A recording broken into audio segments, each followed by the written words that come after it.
Good day, dear teachers. Welcome to episode 2 of the National Orientation on the Results-Based Performance Management System, Philippine Professional Standards for Teachers for school year 2021 and 2022.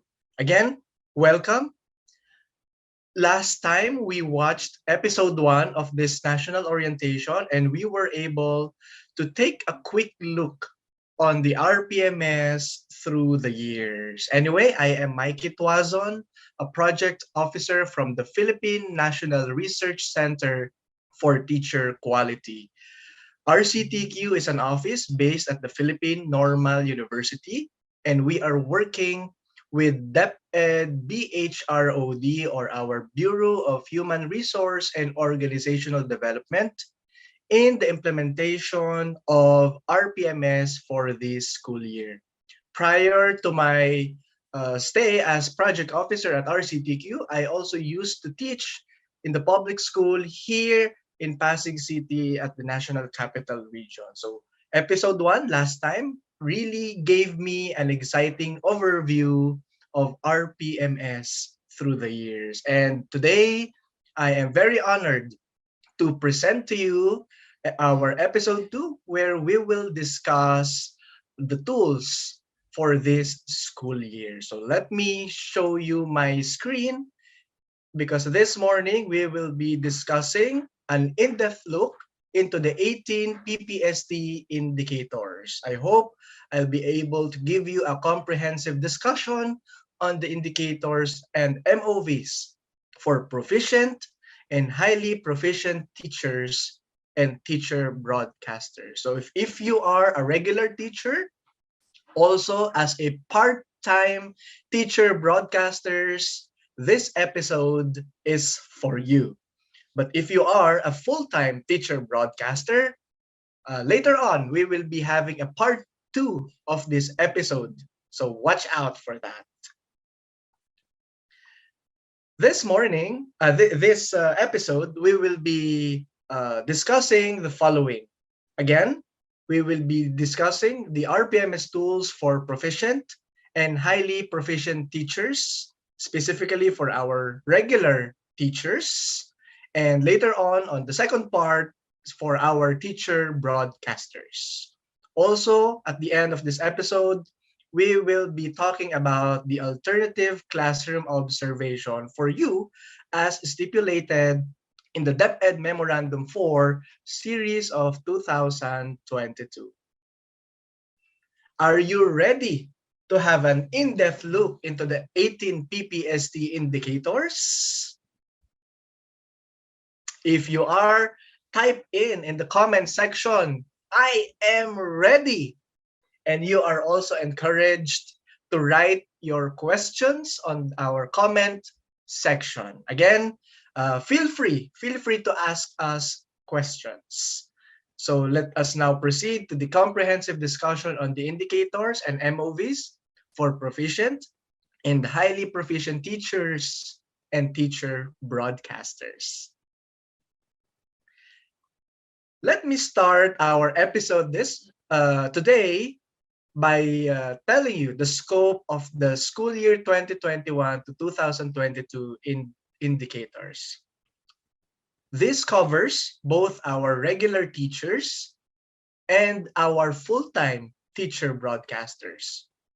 Our regular teachers are those who have direct contact with their learners. They also adopt any of the following learning delivery modalities, which we will talk about at the end of this episode.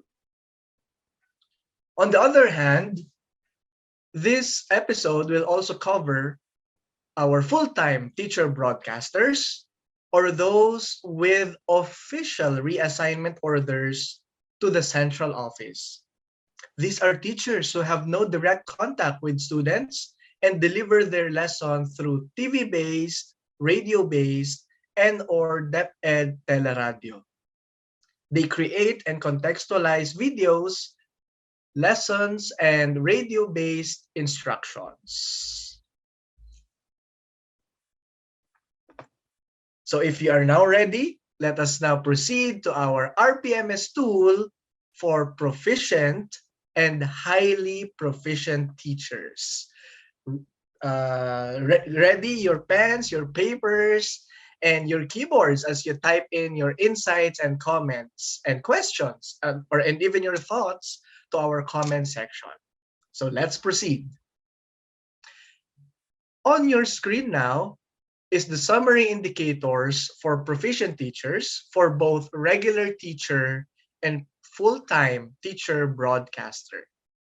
Again, we have 18 PPST indicators included in the RPMS tool and one plus factor. And these indicators are nothing new. They just complete our RPMS cycle for the past years. And these are the last indicators to be integrated in our RPMS tool. This episode, we will be dividing our discussion into two. First, I will be discussing with you our classroom observable indicators as highlighted on your screen. We also have indicators which are both COI and NCOI, or non-classroom observable indicators, highlighted again on your screen.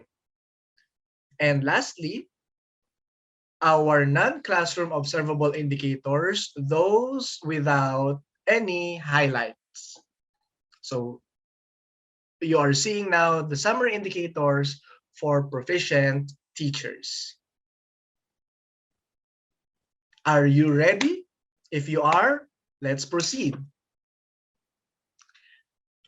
I am showing on your screen our first objective in the RPMS tool, applied knowledge of content within and across curriculum teaching areas.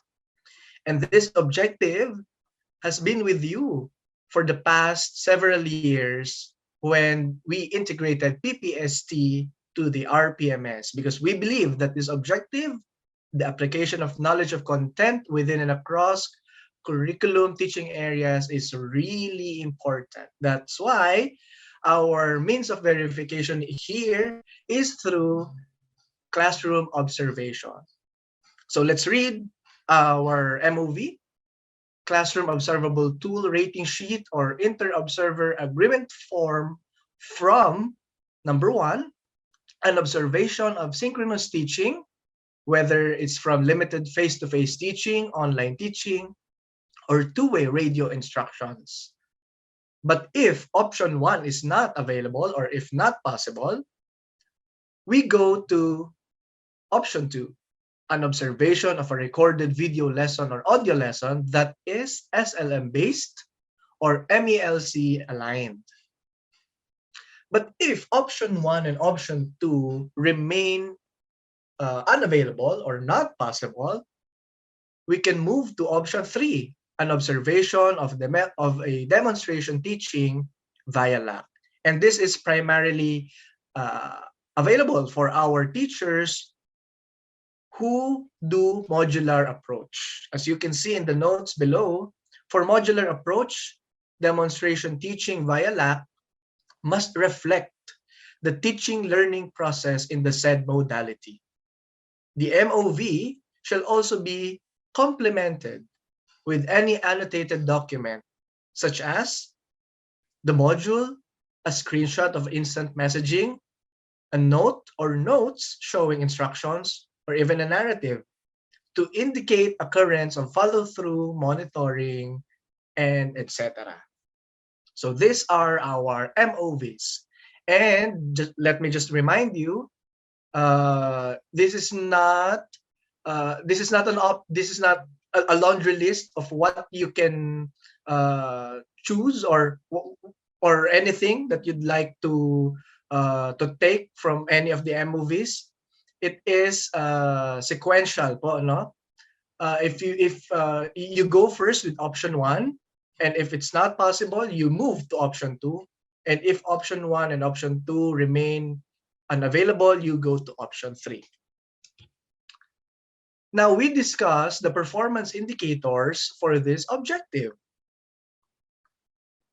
you will see the differences here that for you to get an outstanding rating, you must demonstrate level 7 as shown in the COT rating sheet. For VS, you must demonstrate level 6. For satisfactory, you must demonstrate level 5. For unsatisfactory, you must demonstrate level 4. And for poor, if you have demonstrated level 3. So what does these levels mean? We now refer to our COT RPMS rubric. And this is very much helpful for our raters as they rate our teachers. And for our ratees too, for our classroom teachers, if you wish to reflect a good demonstration of practice, you may also refer to this. We will see here that each level correspond to a label and a description. The minimum accepted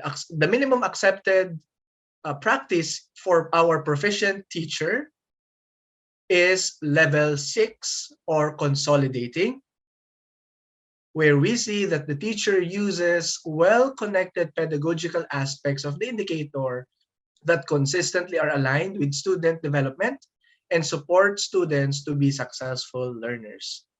So let's take a look at a deeper explanation of the level descriptions for Objective 1.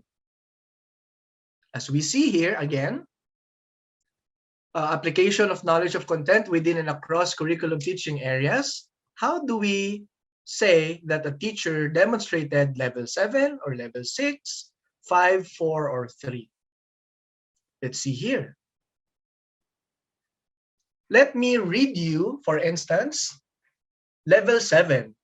The teacher should be able to apply accurate, in-depth, and broad knowledge of content and pedagogy that creates a conducive learning environment that enables an in-depth and sophisticated understanding of the teaching and learning process to meet individual or group learning needs within and across curriculum teaching areas. Let us take a deeper look of the words used in that description. Again, the teacher should be able to apply accurate, in-depth, and broad knowledge of content and pedagogy. The teacher must also be able to have an in-depth and sophisticated understanding of the teaching and learning process. That will spell the difference between level 7 or outstanding practice to the rest. For instance, in level 6, accurate and in-depth knowledge. Responding to learners' questions in a manner that is responsive to learners' developmental needs and promotes learning. For level 5, accurate and in-depth knowledge of most concepts. Level 4, accurate knowledge of key concepts. And level 3, a teacher might still demonstrate some minor content errors. This COT rubric, again, can help our raters as they observe their teachers. But if you are a classroom teacher, if you are the ratee, this rubric can also help you become more aware of your practice.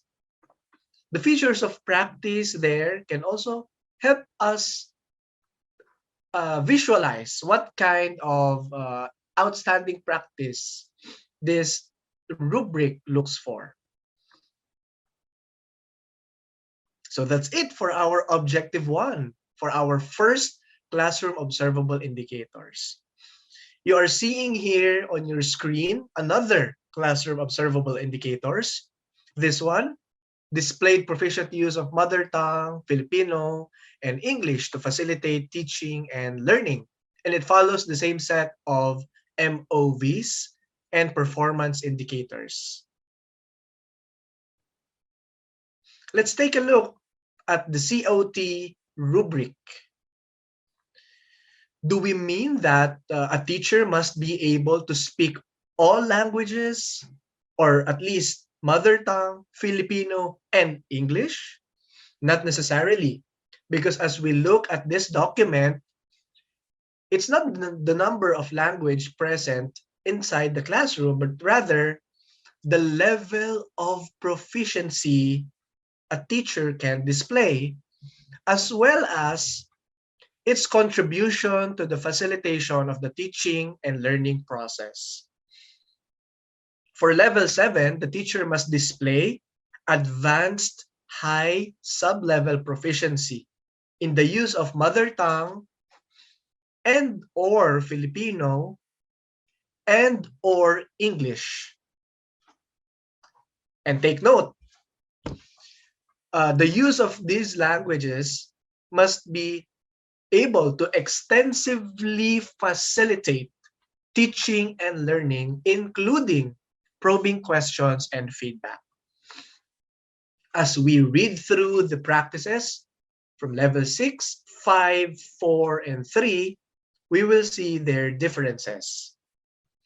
And the clarifications at the bottom part of this document will help us understand what do we mean by advanced high sublevel, advanced mid sublevel, advanced low sublevel, intermediate high sublevel, and intermediate mid sublevel. Again, take note their contribution to the facilitation of the teaching and learning process, as they also differ across levels. You are seeing now on your screen our next classroom observable indicator. Objective 4, use effective verbal and nonverbal classroom communication strategies to support learner understanding, participation, engagement, and achievement. We also have here objective 5, established safe and secure learning environments to enhance learning through the consistent implementation of policies, guidelines, and procedures. Objective 6, maintain learning environments that promote fairness, respect, and care to encourage learning. These objectives also follow the same set of means of verification and performance indicators. One tip for us, whether you are the ratee or the rater, please refer to the Classroom Observable tool rubric for these objectives. And that document, you will see that on the link provided in the DepEd memorandum. So that's it for our first few sets of classroom observable indicators. The next few objectives, it's a combination of classroom observable indicators and non-classroom observable indicators. These are objectives that have set A or set B. It depends on your context. The teacher has the freedom to choose which set of MOVs they will prepare or submit based on their context. Let me clarify that. You will not do both. Rather, based on your context, whichever is more possible for you, then you choose either set A or set B. If you feel that you can present or you can reflect this objective through classroom observation, you can choose set B. Same with objective 8, 9, and 10. So as we discuss the COI element of these objectives, I will also move ahead to its NCOI elements. You will see here in objective 7, set A is also available for our ratees. So what can we submit for Objective 7, if you choose set A, any supplementary material, either in print or digital format, made by the ratee, and if the supplementary material is a product of a group work or collaborative effort between two or more teachers, the ratee should specify and provide annotations of one's contribution to the material. And this supplementary material should also be used in the lesson delivery, highlighting the said objective. This supplementary material could be an activity sheet, one lesson from a self-learning module, a lesson plan, a video lesson, an audio lesson, or other learning materials, either in print or digital format. You just have to specify and provide annotations. For this specific objective, your supplementary material must be complemented with client learner feedback on how the material encouraged our learners to participate, cooperate, and collaborate. Should we submit all of those materials listed down? No. What's important is you submit any of those, even just one, as long as it highlights the maintaining of learning environments that nurture and inspire learners to participate, cooperate, and collaborate in continued learning. How do we know now the differences in the performance indicators? The articulation of the performance indicators can help us, and those that are in bold fonts can help us understand the differences between outstanding, very satisfactory, satisfactory, and unsatisfactory.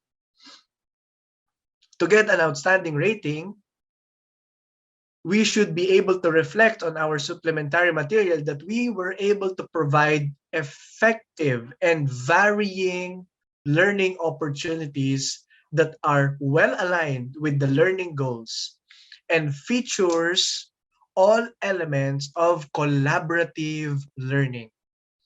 Take note of those descriptors: effective and varying, and featuring all elements of collaborative learning.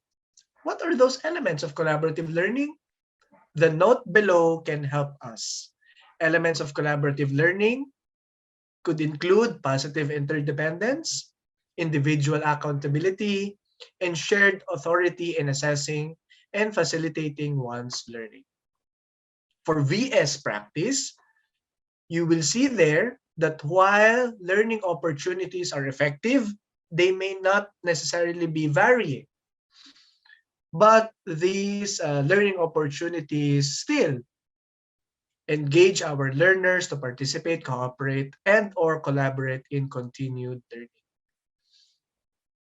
For satisfactory, just a single learning opportunity, you will see that a learning opportunity is in singular form, provided an effective learning opportunity that is well aligned with the learning goals and also still able to engage learners to participate, cooperate, and or collaborate in continued learning.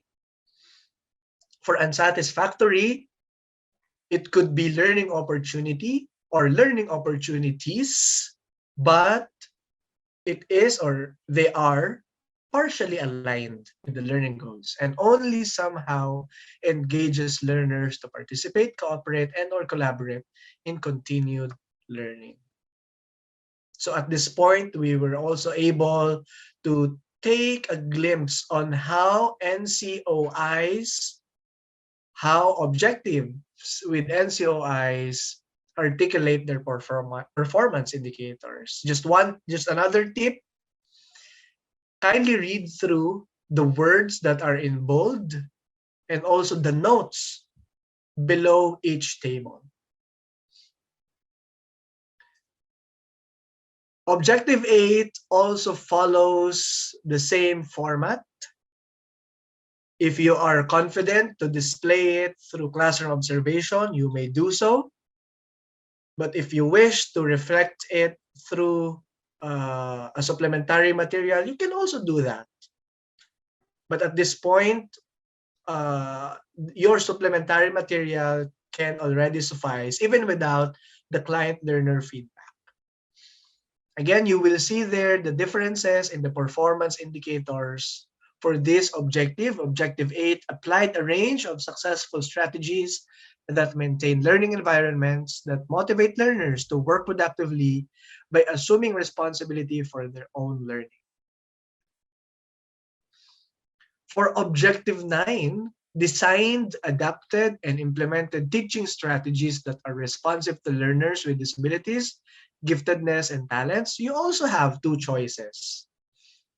You can do it through a classroom observation, but if you do not have learners with disabilities, giftedness, and talents inside your classroom, you can opt to submit Set B, or teacher reflection form, on this particular objective, to be complemented with a certification from school head that you, the ratees classes, have no identified learners with disabilities, giftedness, and or talents. Just take note of the performance indicators expected for each rating. Demonstrated level 5 as shown in the TRS to get an outstanding rating, level 4 for VS, level 3 for satisfactory, and so on. What do those level means? Then please refer to our documents found in the Google link, in the Google Drive link indicated in our DepEd memo 4 series of 2022. That's also the same with Objective 10, adapted and used culturally appropriate teaching strategies to address the needs of learners from indigenous groups.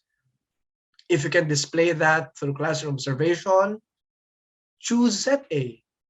But if you do not have any learners from indigenous groups, refer to Set B or TRF on the said objective, complemented by a certification from school head that the ratees classes have no identified learners from indigenous groups. Just a quick reminder on all the indicators that follow classroom observable modalities. You are at least expected to submit a maximum of 2 MOVs for the whole school year. Just 2. But if you wish to go beyond that, it's up to you. I guess my next tip to you is just to choose the 2 classroom observations with highest scores. But again, you are just expected to submit a maximum of 2 for the whole school year. So that ends our discussion on the classroom observable indicators. And at this point, we will proceed with the rest of the objectives, which have non-classroom observable indicators. We will continue with objective 2 for our first objective for the non-classroom observable indicators.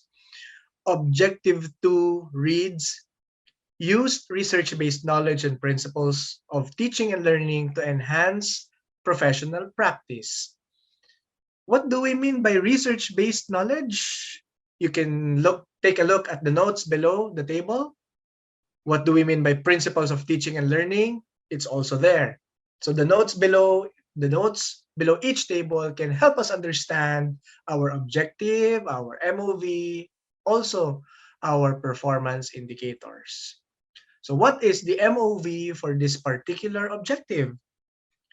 We can submit one lesson plan with annotations, identifying the research-based knowledge and or principles of teaching and learning used as basis for planning or designing the lesson. What's now the difference between outstanding to VS, to satisfactory, to unsatisfactory, and poor. The use of research-based knowledge and or principles of teaching and learning should be present in all the components of instruction in the lesson plan aimed at improving student learning. What are those components of instruction? The clarifications you can also see down below the table. The components of instruction include learning objectives, instructional activities, and assessments. All you need to do is to present your lesson plan with annotations identifying the said objective. For a very satisfactory practice, the principles should be present in at least two components, while in satisfactory, present in just one component of instruction. But if the use of research-based knowledge and or principle of teaching and learning, while it is identified in the lesson plan but poorly used as basis for planning and designing the lesson, the rating then would be unsatisfactory. If no acceptable evidence was shown, the rating would be poor. So that is the articulation of performance indicators for this particular objective. And again, as far as our MOVs are concerned, it's not a matter of quantity. It's not whether you submit 10 or 20 or 300 lesson plans. As long as your lone lesson plan with annotations is able to show us that you are able to use the research-based knowledge and or principles of teaching and learning in all the components. And when we say all, there are just three: learning objectives, instructional activities, and assessment. So that's it for objective 2.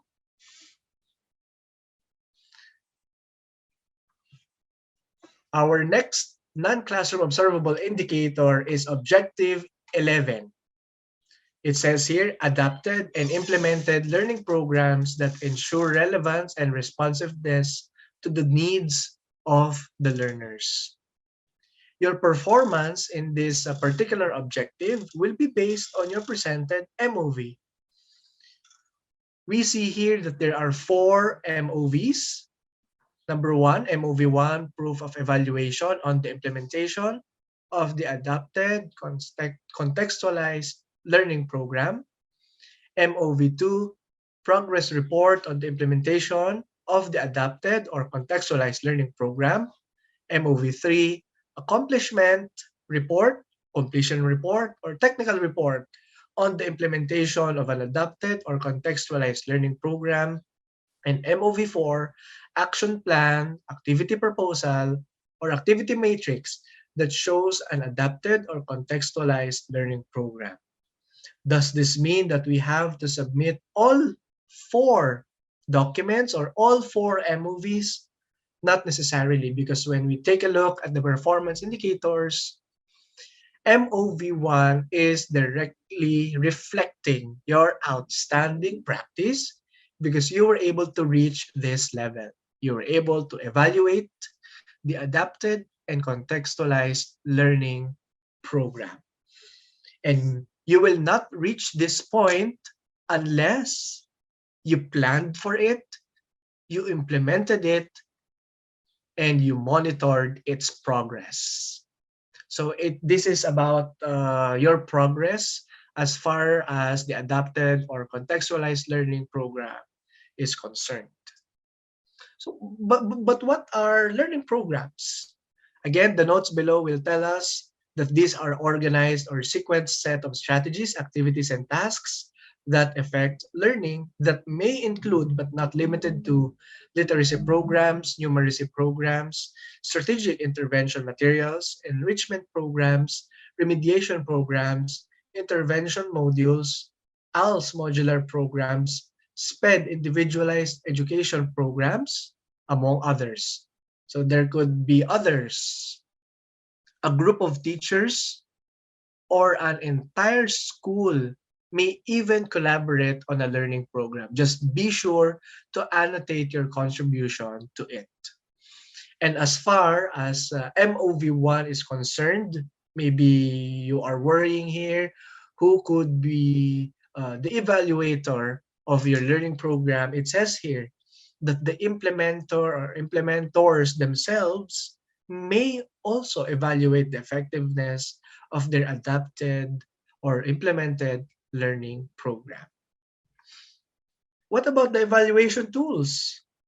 Proof of evaluation may already be your ILMP or your individual learning monitoring plan already enclosed in this memorandum from the curriculum and instruction strand titled Suggested Strategies in Implementing Distance Learning Delivery Modalities for School Year 2020 or 2021. Your proof of evaluation may also be any other similar or contextualized tool used by your school or prescribed by the DepEd Central Office CI strand in succeeding issuances.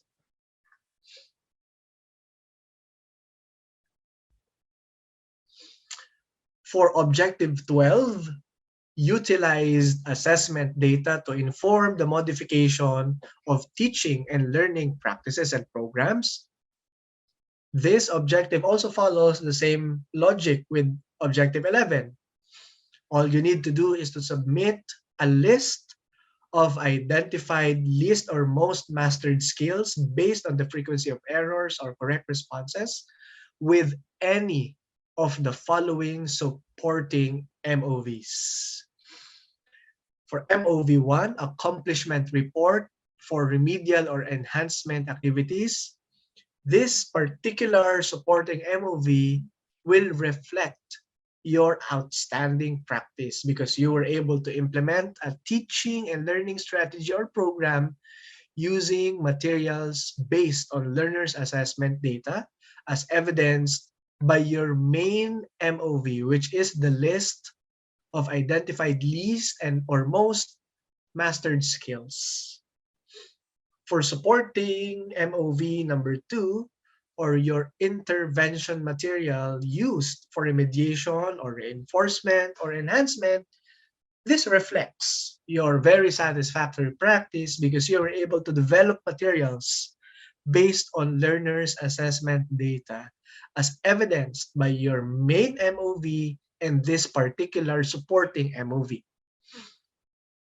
Next to that is your supporting MOV number 3, your lesson plan or activity log for remediation or enhancement, utilizing your assessment data to modify your teaching and learning practices or programs.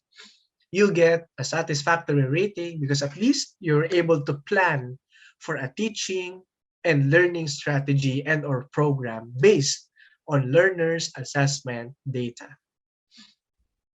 For the unsatisfactory practice, analyze learners' mastered skills based on the frequency of errors and correct responses as evidenced by your main MOV. This means that you were able to submit your main MOV, your list of identified least or most mastered skills, but without any supporting MOV.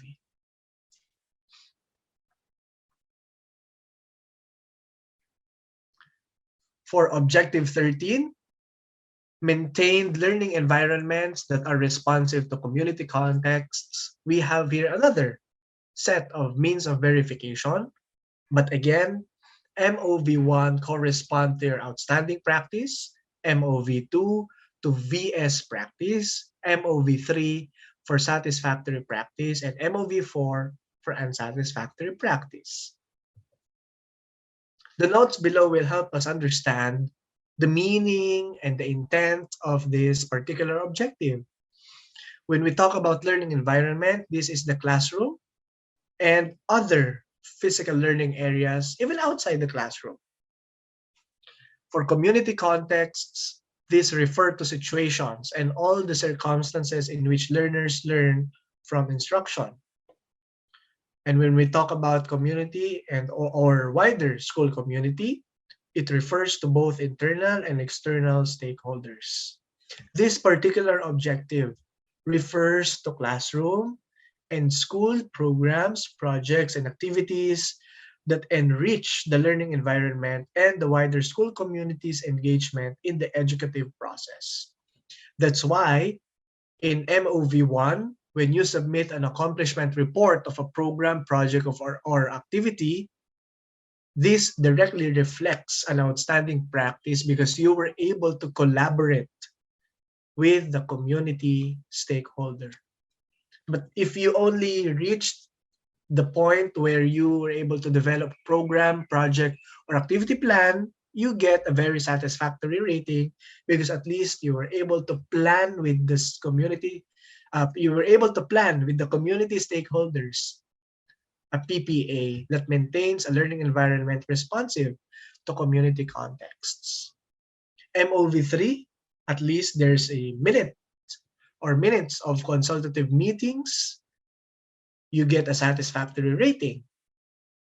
4, MOV4, a communication letter, at least you were able to communicate with the community stakeholders about your program, project, and or activity. More notes below this table. A group of teachers or even the entire school may collaborate on a classroom or school program, project, or activity.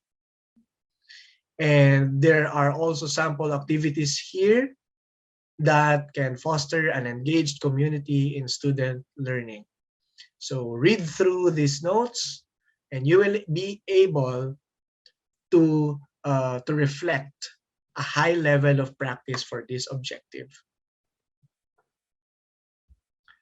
For objective 14, reviewed regularly personal teaching practice using existing laws and regulations that apply to the teaching profession and the responsibilities specified in the Code of Ethics for Professional Teachers. We have here again another set of MOVs, but MOV1 directly reflect an outstanding practice, an annotated video or audio recording of your teaching that shows impact of regularly reviewing one's teaching practice. You get an outstanding rating here because you were able to exhibit an improved practice through your own teaching.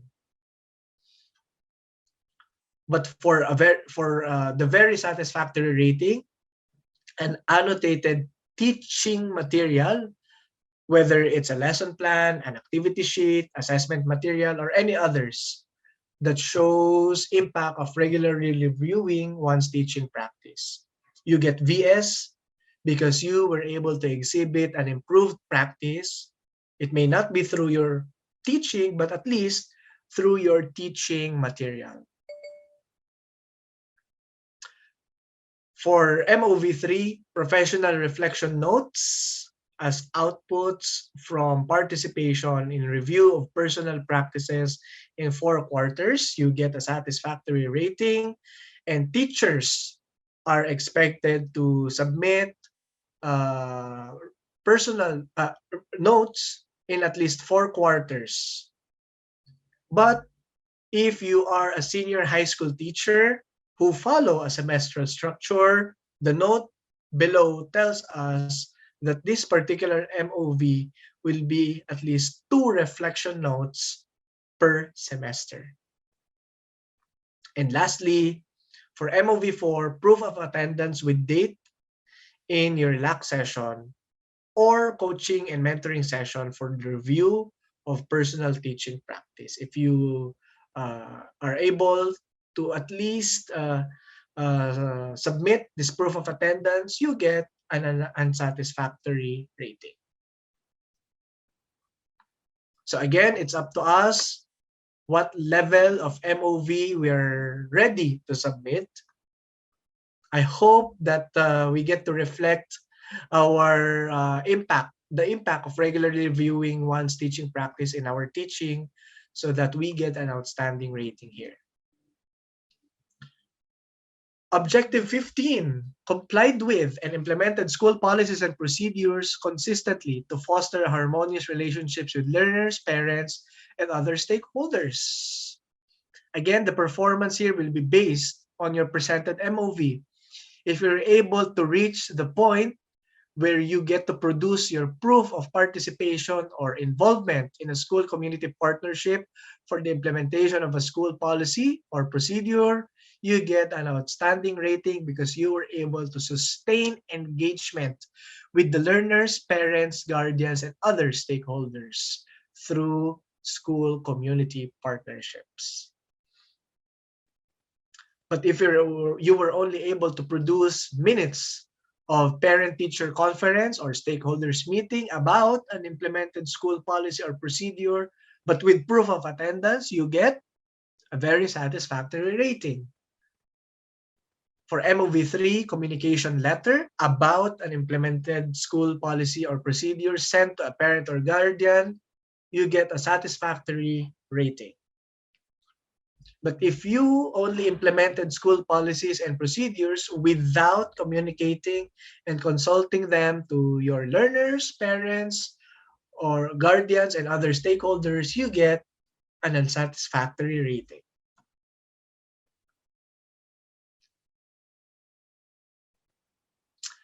For objective 16, this kind of follows the logic and the template for objective 2 earlier, where we submit one lesson plan with annotations explaining the application of a learner-centered teaching philosophy as expected of objective 16. What's important here is we reflect those learning-centered teaching philosophies in all the components of instruction in your lesson plan. These are your learning objectives, instructional activities, and assessments. If you're able to reflect them in those three, you get an outstanding rating. In two components, very satisfactory. In one component, satisfactory. But if you were able to apply your learner-centered teaching philosophy, but was poorly used as basis for planning or designing the lesson, you get an unsatisfactory rating. We are almost done with our proficient tool. We are down to our last three objectives. Here on objective 17, adopted practices that uphold the dignity of teaching as a profession by exhibiting qualities such as caring attitude, respect, and integrity. We have two sets of MOVs. Number one is the documented feedback, either from your superior, colleagues, learners, parents, or guardians, and other stakeholders that directly reflects the rate is good practices that uphold the dignity of teaching as a profession. Then you have a chance to get an outstanding or a very satisfactory rating. But what will be the difference?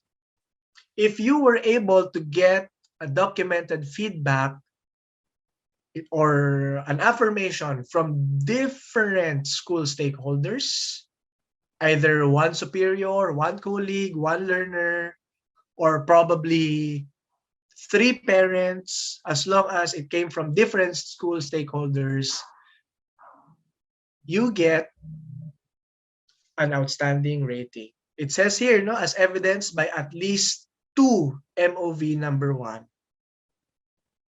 But if you were only able to get at least one document with affirmation from any school stakeholder, could be just one learner or probably one colleague, as evidenced by one MOV number one, you get a very satisfactory rating. Again, it should be a documented feedback or an official document directly reflecting the rate is good practice. Next is the annotated evidence of practice. It could be a screenshot of text message or chat or email or any form of communication, a remark from your mentor or master teacher or your school head about your quality, a recognition from the school or school community about one's qualities or could be others, but it indirectly links to the upholding of the dignity of teaching as a profession. That's why you need an annotation. You get a chance to get a satisfactory or unsatisfactory rating. The difference here again is that you get at least 2 MOV number 2s to get satisfactory and just 1 MOV number 2 for unsatisfactory. For Objective 18, set professional development goals based on the Philippine Professional Standards for Teachers. I hope you get to a point that you are able to update your IPCRF-DP from Phase 2 so you get an outstanding rating, updated professional development goals during Phase 2 of the RPMS cycle. If you were only able to reach the accomplishment of your mid-year review form, you get VS because at least you were able to discuss your progress on your PD goals with your rater. MOV3, your IPCRF-DP, it shows that you are able at least to set your PD goals based on your ESAT results. And 4, certification from your ICT coordinator or school head or focal person in charge of ESAT, because at least you were able to accomplish the ESAT at the beginning of the school year as evidenced by MOV4. Just a quick reminder here, the DepEd Central Office allows certain adjustments on the timeline of the RPMS cycle. So let's look at that policy. Lastly, for our Objective 19, our plus factor, performance will depend on the scope of coverage of your work or activity that contributed to the teaching and learning process and not the quantity. Because if you will observe the MOV4 here, for Objective 19, perform various related works or activities that contribute to the teaching and learning process, you will see here lots of bullets. But we are just asking only one. Any proof of any documents listed there could be outside those lists as long as you specify and provide annotations. But again, we're just asking at least one. If you did it beyond the school or community learning center, then you get an outstanding rating. If you're able to get that proof, but within the school or community learning center, you get very satisfactory. Only within the learning area or department, you get satisfactory. Only within the class, you get unsatisfactory. So that ends our presentation of the proficient tool for regular teachers. If you have any questions or if you have anything you wish to be clarified, feel free to use our comment section for your comments, for your thoughts, for any other insights. At this point, you are seeing on your screen the summary indicators for highly proficient teachers for both regular teachers and full-time teacher broadcasters. You have here again COIs, our indicators which can be both COI and NCOIs, and your non-classroom observable indicators. We will breeze through this part of our presentation because as long as we were able to follow the discussion on the proficient tool, then it will be easy for us to understand this tool for our highly proficient teachers. For our first objective for our classroom observable indicators, The MOV here remains the same, but you have to provide as well proof of attendance of colleagues, because the objective here is modeling effective applications of content knowledge within and across curriculum teaching areas. You will see here that there's an adjustment in the performance indicators. Earlier, an outstanding practice is level 7, followed by level 6, 5, 4, and 3. But for our master teachers who are using this tool, the expectations are higher. So the outstanding practice, you should be able to model at least level 8. And our COT rubric will help us again understand what those practices mean. The expected practice for our master teachers is at least level 7, integrating. Or this is where the teacher uses well-connected pedagogical aspects of the indicator to create an environment that addresses individual and group learning goals. We are seeing here the differences or the articulation of levels of practice. For level 8 or outstanding practice, the teacher must be able to apply high-level knowledge of content and pedagogy within and across curriculum teaching areas. This is even higher than having an accurate, in-depth, and broad knowledge of content and pedagogy. And this high level of knowledge of content and pedagogy should be able to empower our learners to acquire and apply successful learning strategies to assist in their development as independent learners.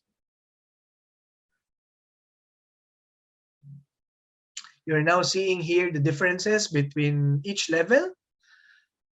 Level 4, 5, 6, 7, and 8, all we have to do is to look at this document found in the Google Drive link shared in the DM4 series of 2022. For objective 3, this is the same objective we have seen earlier. It's not, again, on the presence of those 3, mother tongue, Filipino, and English. It's not on the number of languages present in your classroom, but rather on the proficiency level and their contribution to the facilitation of the teaching and learning process. So again, we refer to our COT rubric. That's also the same with objective 4, 5, and 6.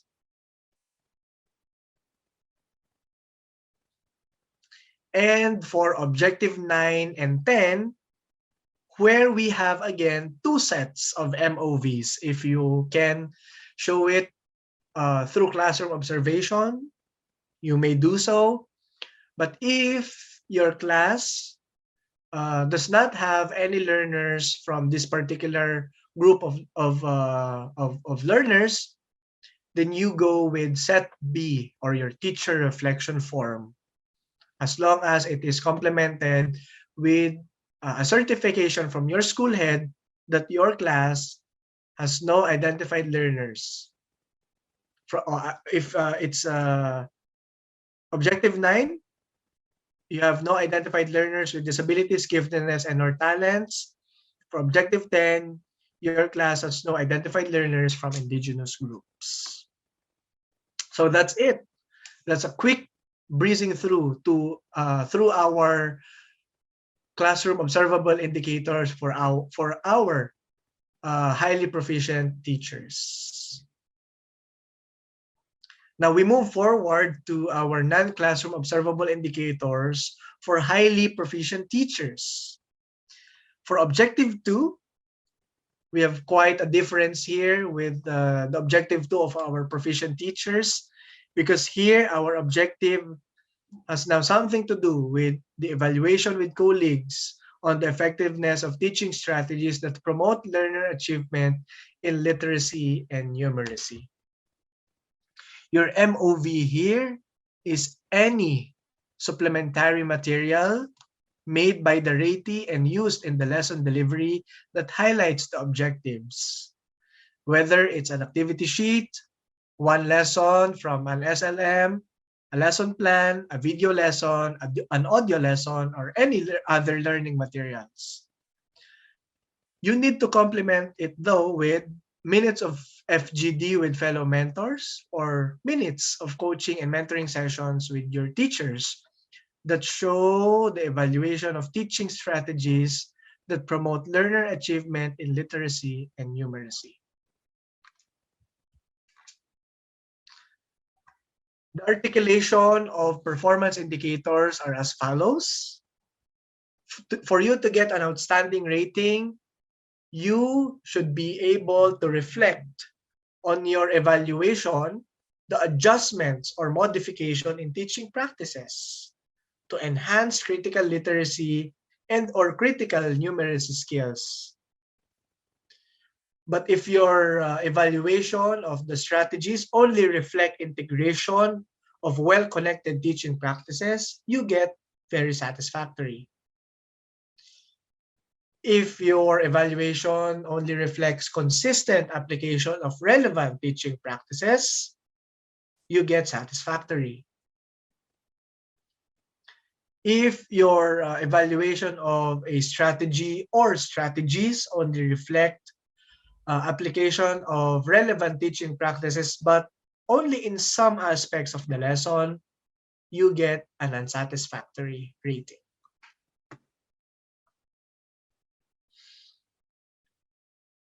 That's also the same with our objective 7. Worked with colleagues to share successful strategies that sustain supportive learning environments that nurture and inspire learners to participate, cooperate, and collaborate in continued learning. All you have to do is to submit an MOV that reflects the said objective, complemented with minutes of FGD or minutes of coaching and mentoring session with your teachers. The modeling of varying strategies that sustain a supportive learning environment for learners must be able to show that you recognize each other's learning strengths and the value of contribution of others for you to get an outstanding rating. For VS, the featuring of all elements of collaborative learning must be present. And for satisfactory, at least engaging our learners to participate, cooperate, and or collaborate. For unsatisfactory, just a single strategy, modeled an effective strategy that still engages our learners to participate, cooperate, and or collaborate in class discussions. For objective 8, we also follow the same logic in the submission of MOV. And you are seeing here on your screen the differences in the performance indicators. For outstanding, you must be able to model and discuss with your colleagues effective strategies that reflect modifications in teaching practices. For very satisfactory, you must be able to model and discuss with your colleagues consistent application of teaching practices that successfully motivate our learners to monitor and evaluate their own learning. For satisfactory, at least modeling and discussing with them varied teaching strategies. For unsatisfactory, modeling and discussing with them only one teaching practice that successfully motivate learners to work productively. So those are the differences of the performance indicators for objectives 2, 7, and 8. For objective 11, we follow here again this thought that performance will be based on your presented MOV. If you were able to reach the point where you get to produce a new or improved design of learning programs, then you get an outstanding rating because you were able to reflect this practice that you worked with your colleagues in redesigning learning programs based on the list of recommendations. MOV2, detailed recommendations on the design of learning programs. Very satisfactory because you were able at least to work with colleagues in listing down detailed recommendations on improving the design and learning programs. MOV3, synthesis of the evaluation of the learning programs. Satisfactory rating for you because you were able to work with your colleagues in evaluating the design of learning programs. And lastly, own evaluation of the existing learning programs will get you an unsatisfactory rating because while you were able to evaluate the design of learning programs, it is without the help of your colleagues. If we submit MOV1, do we need to append MOVs 2, 3, and 4? Not necessarily, because you will not reach this MOV if you did not go through the rest. And again, another tip here, we should be working with our colleagues in what we are doing. Otherwise, we only get unsatisfactory or worse, a poor rating.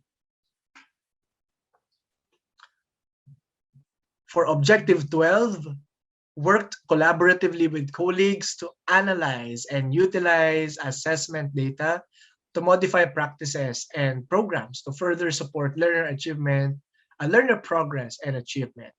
We have here one main MOV, accomplishment of a accomplished LAC plan, anchored with the school LAC plan.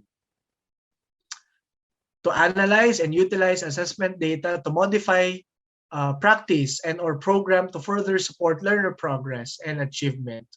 But you have to complement this with any one used in the implementation of the LAC plan, either minutes of LAC session, any proof of collaborative review, lesson plan with accomplished part 6, any proof of collaborative review of intervention materials, accomplishment report, or others. What's important here is we get to understand the differences in the performance indicators. If we were able to evaluate activities with colleagues by looking for key success indicators, then we get an outstanding rating. If we're only able to implement activities with colleagues to address the use of assessment data to modify practices and our programs, we get VS. If we at least explored intervention with our colleagues, then we get satisfactory. But planning activities only with colleagues to address the use of assessment data, then we get unsatisfactory.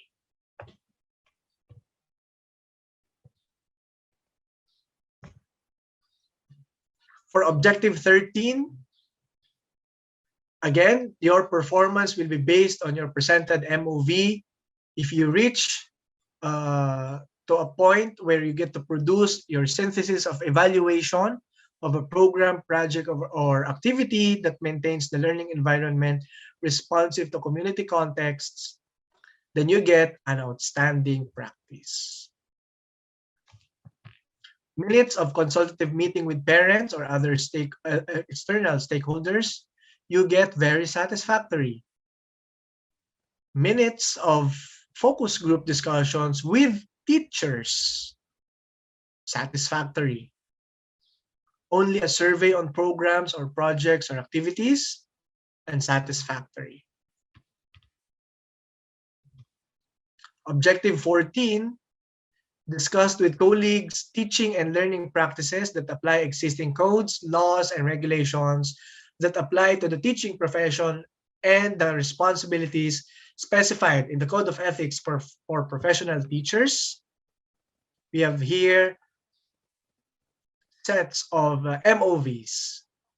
For MOV1, minutes of LAC sessions or professional meetings as well as the reviewed annotated evidence of practice of colleagues, you get an outstanding rating. But if your minutes of LAC sessions and professional meetings are only complemented with the reviews of with the reviewed personal reflection notes of colleagues, then you get very satisfactory. So you see the difference here. In MOV1, it should be review also. The minutes should be complemented with reviewed annotated evidence of practice. While in VS, minutes of LAC sessions is complemented with reviewed personal reflection notes. For MOV3, minutes of LAC sessions, but without any complements, you get satisfactory. MOV4, activity proposal or learning action cell plan, LAC plan, unsatisfactory.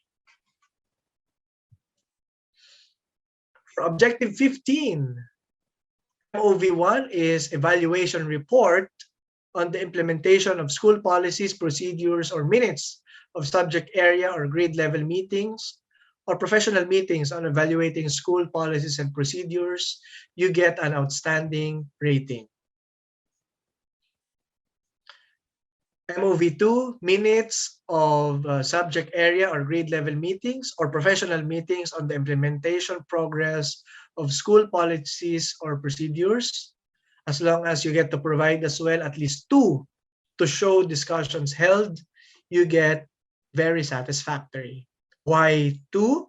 Because there must also be progress of implementation as articulated in the VS performance indicator. In MOV3, still minutes on subject area or grade level meeting or professional meeting on disseminating information and implementing school policies and procedures, you get satisfactory rating. Just a proof of implementation, then the rating is unsatisfactory. Objective 16, manifested a learner-centered teaching philosophy in various aspects of practice and support colleagues in enhancing their own learner-centered teaching philosophy. Your MOV1 is a sample lesson plan of colleague with annotations about enhancing their learner-centered teaching philosophy. And this should be your own annotation because the outstanding performance indicator tells us that an outstanding practice is your evaluation of lesson plans of colleagues to enhance their own learner-centered teaching practice. MOV2, minutes of LAC sessions about enhancing teachers' learner-centered teaching philosophy through lesson planning, you get VS. MOV3, LAC plan for satisfactory rating, and just a lesson plan exemplar used during a LAC session, unsatisfactory rating. Objective 17, identified and utilized personal professional strengths to uphold the dignity of teaching as a profession to help build a positive teaching and learning culture within the school. We have here again 4 MOVs.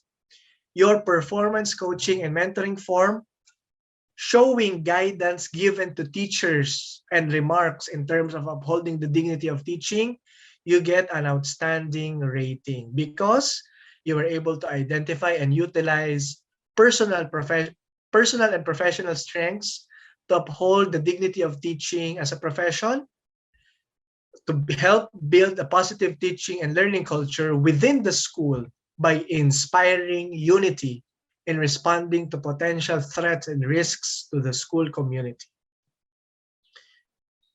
This PMCF should be done by you.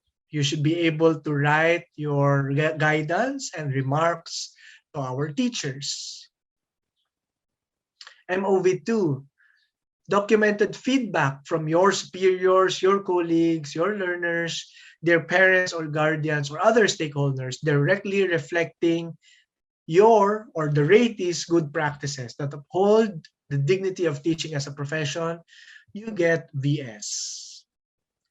For MOV3, annotated evidence of practice, because they're only indirectly linked to the upholding of the dignity of teaching as a profession, you get satisfactory.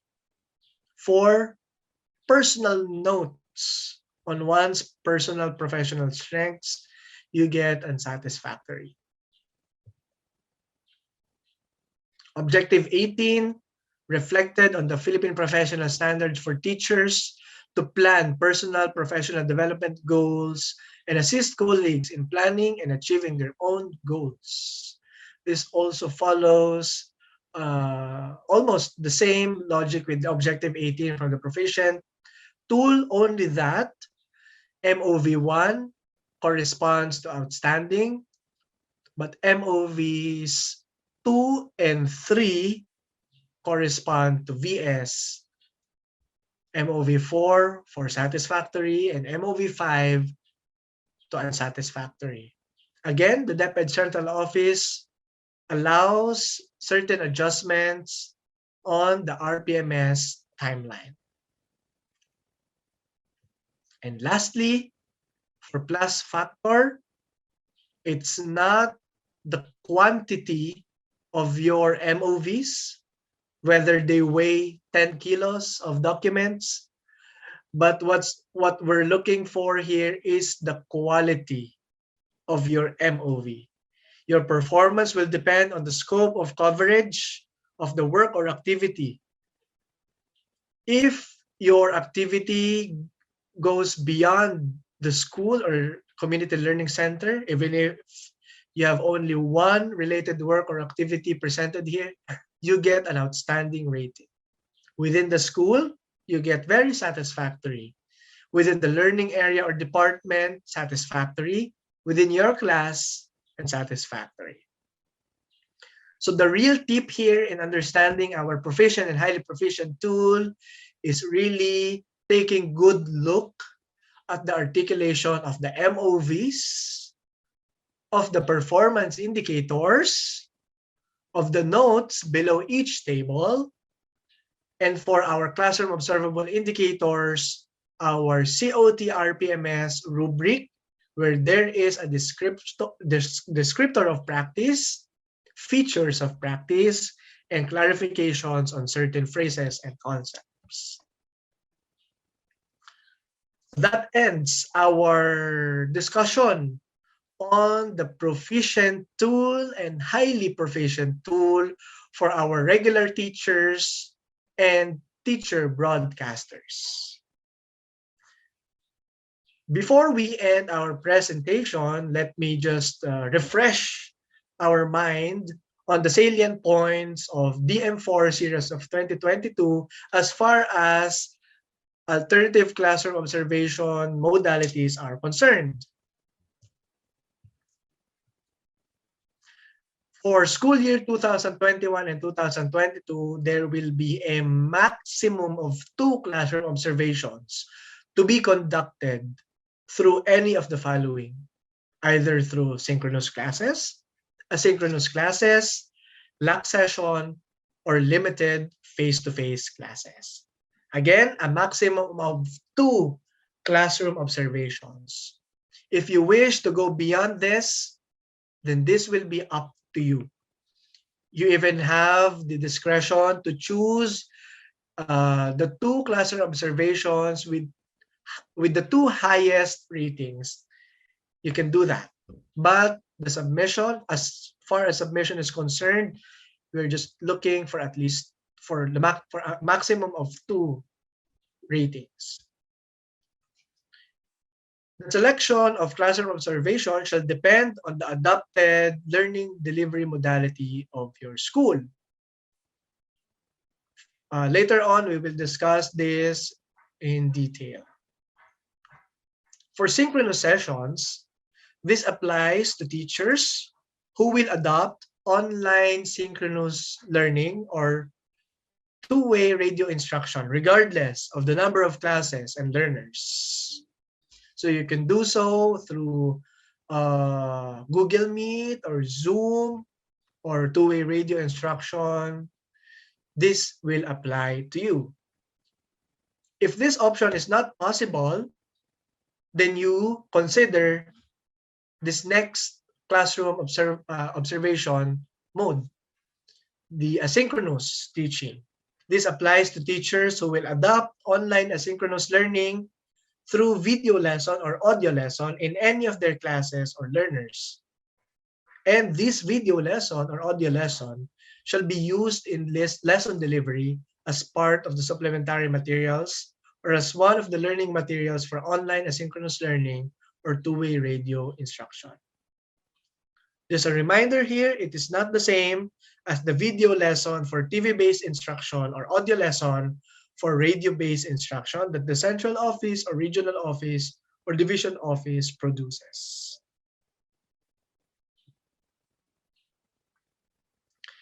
If options 1 and 2 are not possible, then LAC session is for you. This applies to teachers who will adopt pure modular learning, either in print or digital, radio-based instructions, for instance, DepEd Radio, and TV-based instructions, for instance, DepEd TV. And for our limited face-to-face, this shall only apply to authorized public and private schools that are located in minimal or low-risk areas based on the criteria set by the Department of Health and passed the school safety assessment of DepEd. Authorized public and private schools that are allowed to conduct limited face-to-face classes shall follow the usual classroom observation protocols subject to strict observance of COVID-19 health and safety precautions, and this is the important part here, the prevailing community quarantine in your community. If suddenly there had been a declaration of a higher alert level status, then we must adjust.